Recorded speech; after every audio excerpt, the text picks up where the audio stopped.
Many people in their 60s, 70s, and even 80s gradually withdraw from social circles they once cherished.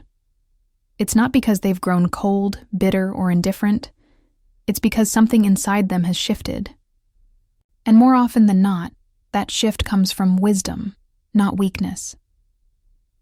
In this video, we'll explore 6 profound reasons why you might be pulling away from social interactions, even if you once thrived in them. These aren't shallow assumptions. Each one reflects a deep, often unspoken experience many older adults go through. Some reasons may surprise you. Others might hit close to home. But by the end, you'll have a clearer understanding of yourself, and maybe even a little more self-compassion for the boundaries you've set. Stay until the end, because you'll see that distancing yourself from certain people isn't something to regret. In fact, it might be one of the most healing and insightful choices you've ever made. Let's begin. Reason number 1, the weight of past betrayals. Over time, we collect more than just memories. We carry scars. Some are small, a fleeting argument, a brief misunderstanding. Others cut deeper, broken trust, moments of vulnerability met with dismissal, or pain. As we age, those old wounds echo louder.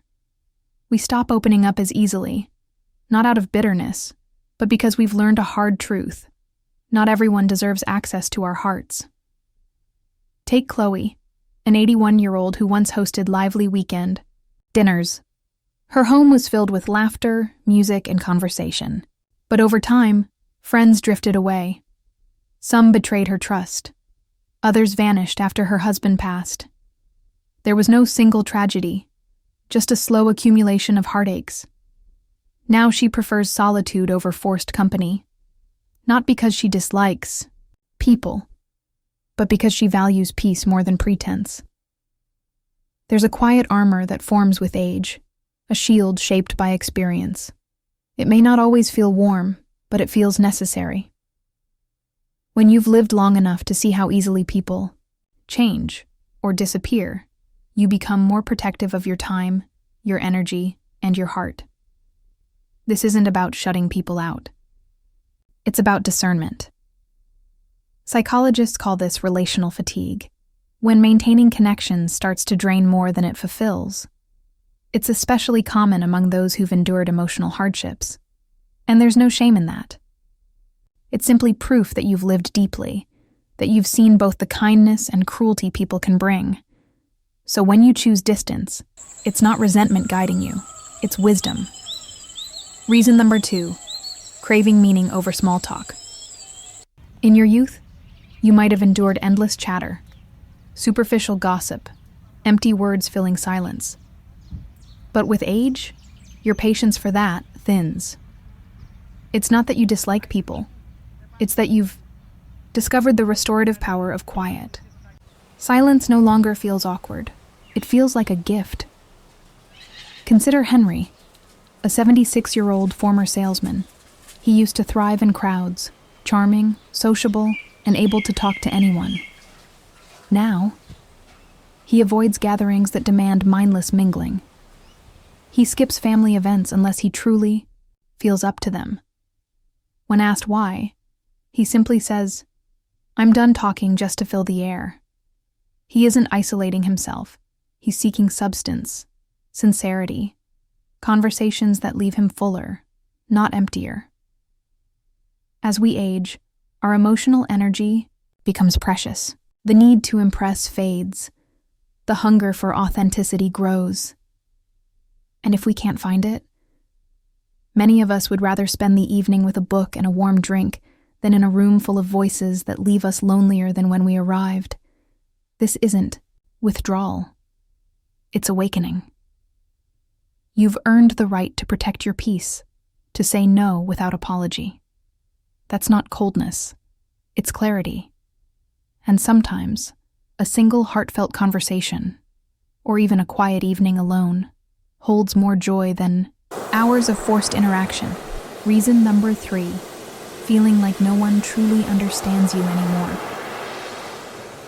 There comes a time when you look around and realize the world has changed, and so have you. The slang, the values, even the rhythm of everyday life feel unfamiliar. And in the midst of it all, you start to feel invisible. Not because you've become irrelevant, but because fewer people take the time to truly see you. Take Ella, a 79-year-old retired teacher. She used to love sharing stories with her younger relatives. Tales of raising 5 kids while working full-time, of a life filled with resilience and wisdom. But now, when she speaks, they nod politely, then check their phones. It's not malice. It's just disconnection. And over time, that gap starts to feel like a canyon. This is one of the quietest, most painful reasons people withdraw. It's not that they want to be alone. It's that being around people who don't truly hear them starts to feel lonelier than solitude. Psychologists call this emotional invalidation, when your thoughts, feelings, or experiences are subtly dismissed. It doesn't happen in big, dramatic rejections. It happens in small moments. You share a concern, and they call you dramatic. You tell a story, and they change the subject. You express an opinion, and they brush it off as old-fashioned. After enough of these moments, you start to believe maybe silence is easier. But here's the truth. Your voice still matters. Your experiences still hold weight. And if stepping back means protecting that truth, that's not weakness. That's self-respect. Reason number 4, the fear of becoming a burden. As we age, a quiet fear takes root, not of sickness or even death, but of being a weight on those we love. You don't want to interrupt their busy lives. You don't want to ask for help, even when you need it. So you stay quiet. You keep your distance. This isn't stubbornness. It's love. Take Herbert, an 84-year-old widower. He used to spend every weekend with his daughter's family, but as his mobility declined, he started saying no to invitations. I don't want them reshaping their lives around me, he admitted. They have careers, kids. I won't be an obligation. Even though his family never made him feel like a burden, the fear outweighed his longing for connection. This is a tension many older adults face. The more you need others, the less you want to need them. The more you value closeness, the harder it is to ask for it. You've spent a lifetime being the strong one, the rock, the supporter. Now are you admitting you need help? It feels foreign, maybe even shameful. But here's what you deserve to remember. Those who truly love you don't see you as a burden. They see you as a person they're honored to care for. Yet the fear lingers. And so slowly, the world gets smaller. Not because you want it to, but because it feels kinder than the alternative. Reason number 5, the slow fade of old friendships. Some relationships don't end with fights or farewells. They just fade. No drama, no hard feelings. Just like life pulling people in different directions, until one day you realize the person who once knew you better than anyone is now a stranger. Victoria, 73, used to take weekly walks with her best friend from high school. Over the years, those walks became monthly, then yearly, then stopped altogether. We still care, she says. But I think we've said everything we needed to say. This kind of loss isn't loud. It's a quiet ache, the kind you only feel in stillness. And it's more common than people admit. Friendships built on shared seasons, raising kids, working jobs, living nearby, often don't survive when those seasons end. But here's what's really happening. You're not losing people. You're outgrowing connections that no longer fit who you've become, and that's not something to mourn. It's something to honor. Reason number 6, discovering the unexpected gift of solitude. At some point, you stop chasing company and start cherishing your own. Not out of loneliness, not out of bitterness, but because you've stumbled upon a rare truth. Your own presence is enough. James, 82, used to be the life of every party. Now, he finds more joy in watching birds from his porch than in crowded rooms. I've got enough memories to keep me company for years, he laughs. This isn't loneliness. It's peace.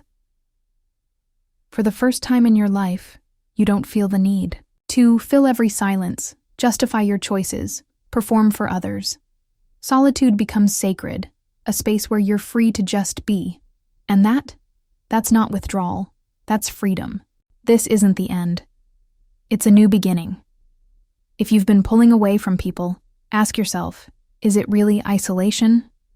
Or is it alignment? You're not disappearing. You're refining. Not shutting down. Waking up. And that's not something to fear.